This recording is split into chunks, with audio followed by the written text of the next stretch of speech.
Matcha itu sebenarnya hampir sama seperti teh, tetapi menjadi dalam tanda kutip sedikit lebih baik dalam urusan fiber. Fiber tuh apa? Serat. Oh, serat. Kenapa? Kenapa tuh? Coba tebak. Karena kita meminum sari-sari pati tehnya. Betul. Padahal nggak salah. Jadi tahu gitu gue bilang salah tadi. Jadi si matcha ini kan dikonsumsi bersama dengan daun-daunnya. Oh, itu. yang Iya, bikinnya. kalau daun yang teh yang lain kan daunnya nggak kita minum. Tapi kalau matcha kan seserbuk-serbuknya kita minum semua. Berarti kan kita makan daun sebenarnya kan. Oh iya, bener juga. Serat ada di dalam Daun. daun. Oh, jadi sekaligus kayak makan sayuran juga dong, kan daun. Ayo.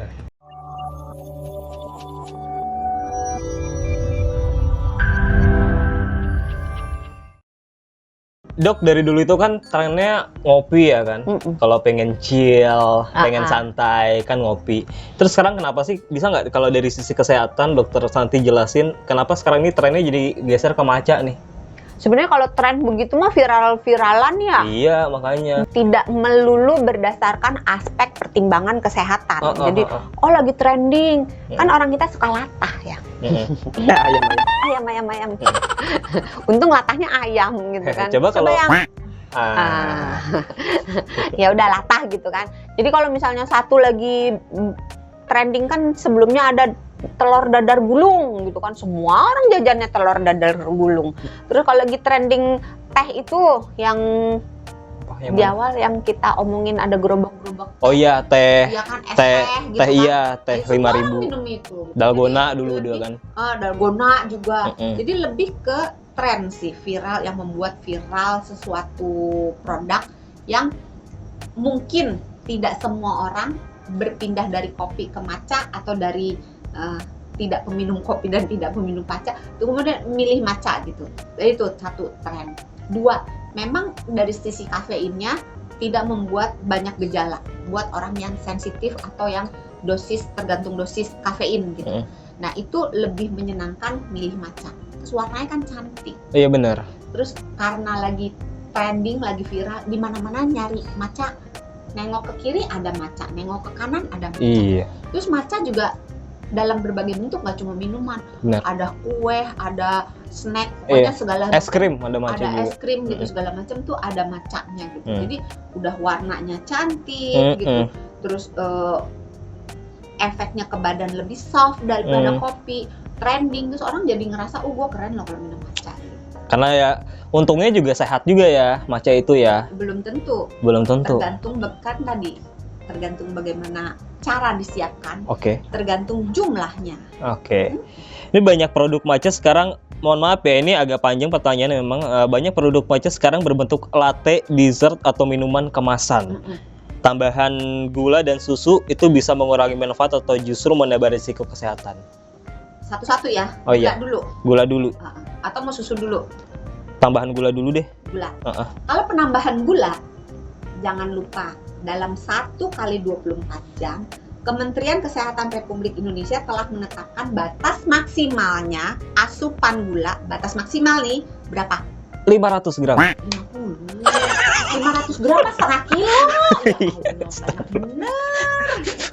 Nolek banyak. 500 gram dalam 10 hari. Ya, kan 50 gram sehari.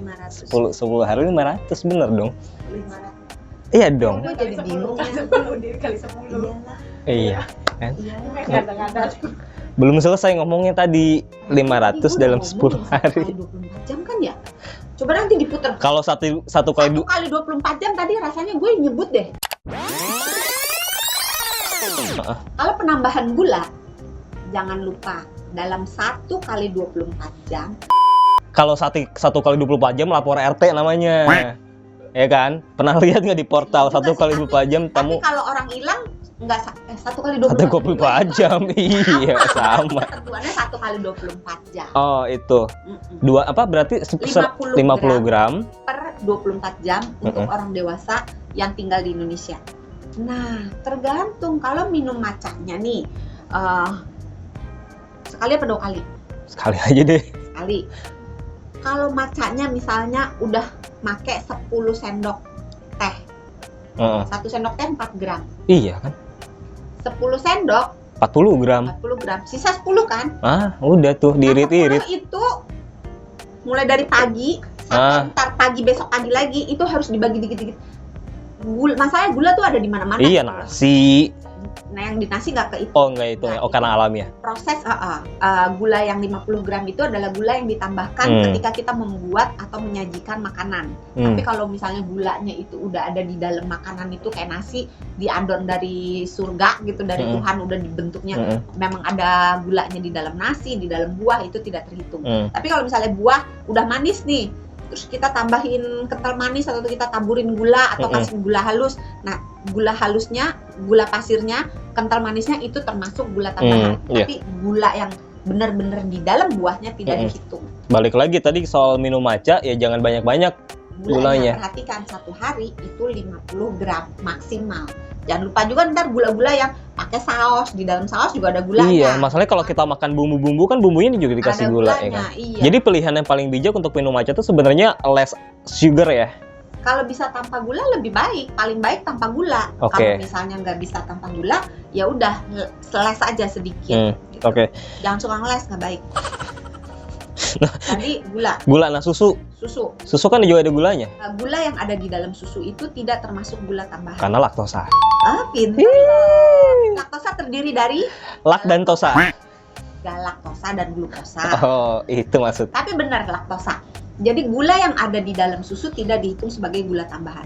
Yang menjadi masalah adalah ketika produsen kental manis menambahkan kata susu kental manis, menimbulkan image bahwa itu adalah susu yang manis. Padahal sebenarnya itu persentase susunya sangat rendah, yang tinggi adalah persentase gulanya. Tapi emang masih ada dong produk yang kental manis tambahin susu, kayaknya udah nggak ada deh kental manis dong. Sejak aturan telah berlakukan oleh pemerintah, maka kata susunya hilang, jadi kental manis. Tetapi anggapan masyarakat masih susu kental manis. Itu susu gitu. Jadi tergantung susunya yang disebut di sini ini susu yang mana. Kalau misalnya susu kental manis, kembali lagi asupan maksimalnya gula. Tapi kalau susunya yang emang beneran pure susu, misalnya susu, tergantung lagi susu sapi atau susu nabati atau hewani. Tapi yang kalau paling sering kan susu sapi ya, biasanya kan pakai susu UHT. Ada juga sekarang lagi trendingnya pakai susu oat, susu almond. Iya benar. Gitu kan. Tergantung lagi. Kalau misalnya susu sapi pada umumnya nggak apa-apa. Tapi biasanya dipakai full cream kan ya? Iya, full cream UHT atau pasteurisasi biasanya kan. Nah kalau itu aman sepanjang dikonsumsinya tidak dalam jumlah yang berlebihan. Kalau lebih-lebih takutnya ada kolesterolnya. Nah, ini yang mau ditanyain. Kalau salaman dulu biar nggak ya. Kalau diminum berlebihan, kebanyakan minum matcha ada bahayanya nggak? Tadi kolesterol udah satu. Kolesterol satu. Gula tadi kan. Oh iya, gula kalau kebanyakan. Apalagi kalau kental manis. Terus kalau misalnya pakai susunya susu oat, biasanya susu oat juga banyak karbohidratnya. Jadi untuk orang-orang yang pantang karbohidrat, kalau nggak suka susu sapi, pilih susu kambing. Sama ya. Terus apa lagi bahayanya, Dok? Kalau kebanyakan susu almond. Jadi susu yang terbuat dari kacang-kacangan cenderung lebih aman, cenderung lebih rendah kandungan karbohidratnya dibandingkan dengan susu yang dari biji-bijian kayak oat, beras itu lebih sedikit. Apalagi bahayanya, Dok, kalau minum matcha berlebihan banyak-banyak? Deg-degan karena ada kandungan kafeinnya kan. Terus untuk beberapa orang ketika minum matcha ini dicampur dengan makanan, apalagi dengan pola makannya yang buruk, maka resiko untuk kena anemia akan naik. Anemia yang jenis kekurangan zat besi. Kenapa? Tanya dong ini. Iya, kenapa, Dokter Santi? Karena kandungan tanin yang ada di dalam teh itu menghambat penyerapan besi. Sehingga kalau mau ngotot minum matcha, pastikan kamu tidak anemia. Tapi kalau misalnya untuk orang-orang yang anemia tapi pengen minum matcha, pastikan jangan dilakukan berbarengan dengan jam makan. Biasanya syaratnya antara dikasih jeda waktu sekitar 2 jam. Tapi kalau mau the bestnya nih, yang paling baiknya 2 jam sebelum makan. Daripada 2 jam sesudah makan. Karena 2 jam sesudah makan itu si matchanya masih sama si makanannya masih ketemu di dalam lambung. Jadi pertengkaran masih tetap akan terjadi. Tapi kalau misalnya matchanya diminum dulu, setelah matchanya masuk, kemudian bukan dibuang ya, iya di metabolisme dalam tubuh, udah keluar baru makanan masuk, maka itu relatif dalam tanda kutip lebih aman dibandingkan dengan yang dicampur atau yang disesudahi. Jadi minumnya sebelum. Tapi hati-hati buat kalau yang mah, kadang-kadang walaupun matcha ada kafeinnya yang didampingi dengan L-theanin yang bisa bikin dia naiknya pelan-pelan, tapi untuk orang yang sangat sensitif nggak kuat juga minum matcha dalam keadaan perut kosong. Terus kalau misalnya orangnya udah anemia pengen minum matcha, pastikan makan protein hewani lebih banyak daripada protein nabati. Oke. Karena protein hewani berantemnya masih taninnya lebih dikit daripada yang nabati. Nabati berantem sama taninnya hebat. Oke, itu kan tadi tips untuk anemia ya. Ada nggak tips yang untuk orang-orang general pada umumnya untuk minum matcha yang baik dan benar agar bisa mendapatkan manfaat dengan maksimal? Jangan berlebihan. Jangan Karena berlebihan. bagaimanapun apa yang baik kalau dikonsumsi secara berlebih-lebihan, hasilnya belum tentu baik, bisa jadi malah tidak baik. Jadi dosisnya diperhatikan, terus cara membuatnya diperhatikan. Terus kalau menginginkan antioksidannya, vitaminnya itu kita dapatkan dalam jumlah yang semaksimalnya, seoptimalnya, maka pastikan suhunya itu jangan menggunakan air yang mendidih atau yang 100 derajat Celcius. Semakin hijau warna tehnya, semakin kita harus menggunakan suhu yang lebih rendah. Jadi kalau green tea dengan matcha, green tea kan hijaunya nggak terang-terang banget ya, tapi green tea lebih terang lebih hijau daripada teh hitam. Pernah minum green tea nggak? Pernah. Warnanya kan kayak hijau-hijau pucet kan? Maka untuk nyeduh matcha karena dia hijau banget, dia harus suhunya lebih rendah. Green tea boleh naik sedikit, yang black tea boleh lebih naik lebih banyak.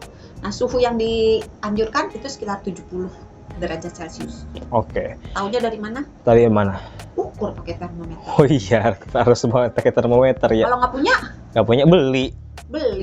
Makanya. Kalau nggak mau beli?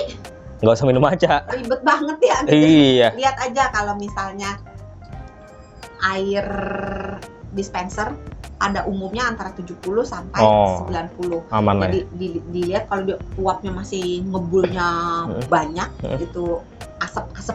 Kan kalau air panas ada asap-asapnya.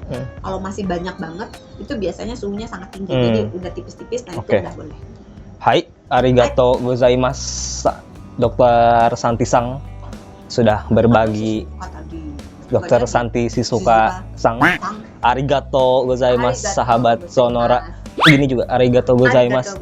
Jangan lupa subscribe channel YouTube Sonora FM 92 dan pantengin terus Kamu Sehat untuk episode berikutnya. Hai. Kalau gitu saya Sony Wicasono pamit. Dokter Santi juga pamit. Jangan lupa untuk sehat itu mudah, sehat itu murah. Hai. Oh ya, hai.